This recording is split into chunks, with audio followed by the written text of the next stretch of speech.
Selamat pagi Ibu, Bapak, dan sekalian. Pagi hari ini saya akan mencoba menjelaskan Cortex ya terkait dengan PPH 23 baik merupakan kepatuhan terhadap kita pribadi maupun kepada pihak ketiga.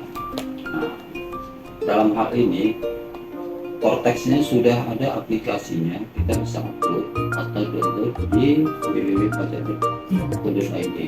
Itu muncul Cortex. Kalau itu pakai induk karya apa? KTP. Jadi langsung connect ke pajak kita. Hasil penelitian mengungkapkan bahwa meskipun Cortex dirancang oleh seefisien jangka panjang, namun pada fase awal implementasi justru memicu risiko operasional berupa gangguan sistem atau sistem down dan keterlambatan dokumen krusial seperti faktur pajak yang berimplikasi pada risiko finansial dan kontraktual. Itu yang akan terjadi bagi kita dan itu nanti pajak itu kadang pihak ketiga itu terlalu terlambat sehingga kita untuk pembayarannya juga terlambat. Dalam hal manajemen risiko, pelaporan pajak pada sistem Cortex mencakup validitas data identitas, akurasi pengisian angka,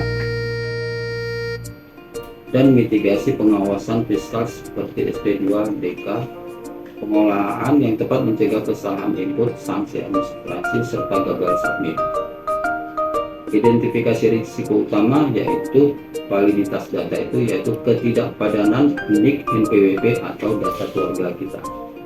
Kemudian kesalahan transaksi, artinya salah input nilai pajak atau dokumen potong. Kemudian kepatuhan status, NPWP yang nonaktif atau status suami atau istri belum terakhir di sistem. Ini ada perubahan status, cuma kita belum update. Dan apa langkah mitigasinya? Yaitu kita harus mengecek awal validitas atau validasi NIK atau NPWP dan status keluarga sebelum lapor. Audit internal, periksa kesesuaian laporan keuangan dan evaluasi pajak. Kemudian akses resmi yaitu gunakan portal resmi Cortex untuk menghindari kendala teknis. Dalam hal manajemen risiko pelaporan PPH 23 melalui sistem Cortex berfokus pada mitigasi kesalahan data pre-populated atau penanganan penghapusan bukti potong serta validasi rekonsiliasi.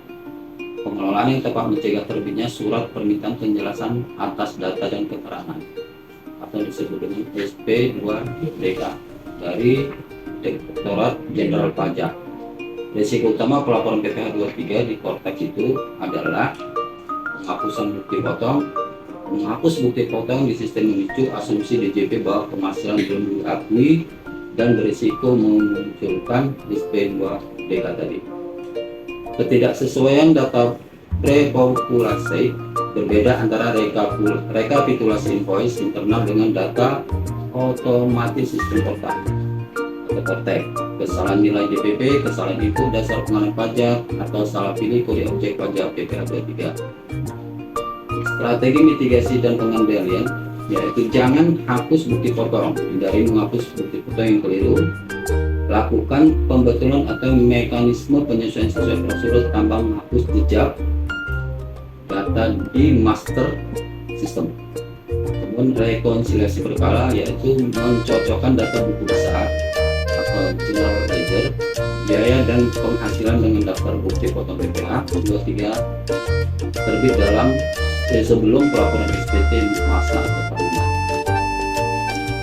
Berikut akan kami paparkan bagaimana caranya pengisian rekap PPH 23 dari mulai rekap dari kebun, baru memasukkan rekap XML, baru nanti memasukkan rekap XML yang sudah diekspor ke Cortex. Jadi ini dari rekap bulan Juni, ini contohnya bulan Juni. Rekapnya ini nanti akan di cross check dengan rekap yang dari kas, karena dia nanti harus balance, harus seimbang, harus sama dia jumlahnya antara rekap dari dalam dan rekap dari untuk perpajakannya, untuk membayar PPh 23 ini. Setelah dari sini kita menuju ke rangkuman lagi. Kita rangkum lagi, kita rekap lagi dia ke dalam pengisian rekap XML yang akan nanti dimasukkan ke Kortek. Rekap XML itu seperti ini, dia ini di bulan Juni. Rekapnya dia seperti ini. Nah, ini nanti pengisian ini harus diisi secara berhati-hati karena dia ada banyak sekali kolom seperti masa pajak, tahun pajak, NPWP, kemudian PKU penerima penghasilan, kemudian ada kode wajib pajak, ada DPP, ada tarif, ada judul dokumen referensi. Tidak lupa nanti ada nomor dokumen referensi yang harus diisikan. Kemudian nanti ada juga tanggal dokumen referensi, ini bisa untuk tanggal pembayaran. Kemudian jangan lupa NPWP unit grup atau kebun yang sendiri. Kemudian nanti diisikan dengan tanggal pemotongan. Dan nanti di sini setelah ini semua terisi, akan muncullah dia di sini nilai PPh secara otomatis, nilai PPh dan kode bayar. Nah, setelah dari sini kita masuk ke dalam menu developer. Developer ini gunanya untuk ekspor data supaya dia menjadi data XML yang akan dimasukkan nanti ke Kortek. Nah, data XML itu dia seperti ini, dia nanti ketika kita sudah bisa mengekspor, dia datanya seperti ini. Nah, data ini nanti yang akan kita masukkan ke Kortek.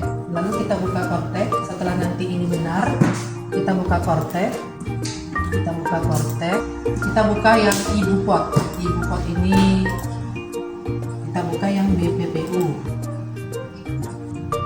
Nah, sudah jadi dia seperti ini. Nanti berkas XML itu akan kita masukkan ke sini, impor data. Impor data ini kita pilih file, unduh format data. Nanti unduh format data ini kita masukkan XML tadi. Nanti dia akan muncul di sini, belum terbit. Dia nanti ada banyak di sini dia belum terbit. Ini karena sudah selesai di bulan Juni, jadi nanti kalau dia sudah muncul di sini kita harus terbitkan. Terbitkannya dengan cara ini, terbitkan. Nah, terbitkan nanti kalau telah terbit dia akan muncul di sini. Telah terbit ini misalnya di bulan Juni. Nah, ini di bulan Mei. Nanti ada muncul data seperti ini. Data inilah nanti yang akan dirangkum lagi dan dikirimkan rekapnya melalui link seperti ini ke kantor pusat. Nah, jika terjadi kesalahan dalam misalnya pencatatan NPWP atau keliru pencatatan jumlah DPP untuk PPh tersebut, kita pertama-tama harus lakukan adalah menghubungi kantor pusat. Apa yang harus kita lakukan supaya mencegah risiko lebih lanjut. Jadi itu nanti ketika kita menghubungi kantor pusat itu akan menjelaskan kepada kita hal-hal apa yang harus kita lakukan terlebih dahulu. Seperti misalnya kalau kita salah memasukkan NPWP, jadi PPh ini terbayar di CV lain atau di vendor lain. Nah, kantor pusat itu akan menyarankan kita untuk mengedit dulu atau misalnya memperbaiki bukti potongnya. Kemudian setelah memperbaiki bukti potong, kita membuat bukti potong baru dan bukti potong yang lama kita hapuskan. Seperti itu contohnya. Nanti untuk pelaporannya akan dikerjakan kembali oleh kantor pusat. Nah, resiko yang terjadi dalam pengisian PPh 23 ini sangat banyak dan sangat beresiko sekali. Untuk itu pekerjaannya harus dikerjakan secara berhati-hati dan melihat rekap secara betul-betul. Karena di Kortek pun dia tidak bisa diupload karena ada data yang salah. Nah, itu juga yang bisa mencegah kita untuk melakukan kesalahan lebih lanjut. Karena di Kortek itu nanti kalau sudah kita masukkan, dia bisa jadi ditolak. Nah, ditolak itu yang memaksa kita untuk memperbaiki apa sih kesalahan kita ini, sehingga Kortek ini juga bisa meminimalisir risiko kita untuk kesalahan pembayaran.